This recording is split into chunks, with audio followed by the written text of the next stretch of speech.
Case కొట్టడం అనేది correct కాదు. అసలు దీనికి తల్లే సాక్ష్యం చెప్తున్నప్పటికీ కూడా ప్రభుత్వం పట్టించుకోనప్పుడు ఈ కోర్టులు ఇవన్నీ ఉన్న దేనికోసం అని చెప్పేసి మేము అడుగుతా ఉన్నాం ఐదుగా.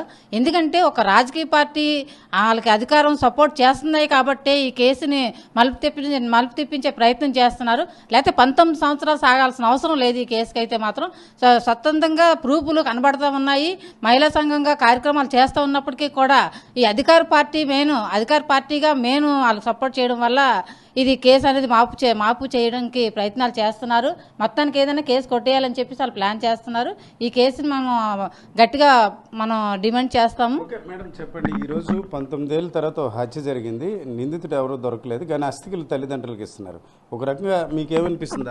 అది చాలా బాధాకరమైందండి. అస్థికలు ఇవ్వడం అంటే ఎంత ఘోరం అండి నిజంగా.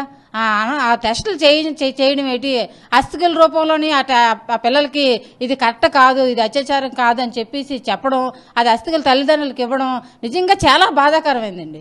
కానీ ఇంతవరకు అసలు ఏం చేస్తున్నారు అనేది మెయిన్ ఏంటంటే లేబర్ ఉంటుంది, ఏదైతే ఉందో మీ మెడికల్కి తీసుకెళ్ళిన దాంట్లో సరైన కరెక్ట్ అయిన మార్పులు ఇస్తారు. ఇచ్చిన దాన్ని ఇది కరెక్ట్ కాదు అనడం ఎంతవరకు కరెక్ట్ అండి? అయితే డాక్టర్లు కూడా దీంట్లోని రాజకీయంగా అమ్ముడుపోయారని అడుగుతా ఉన్నామండి ఈరోజు.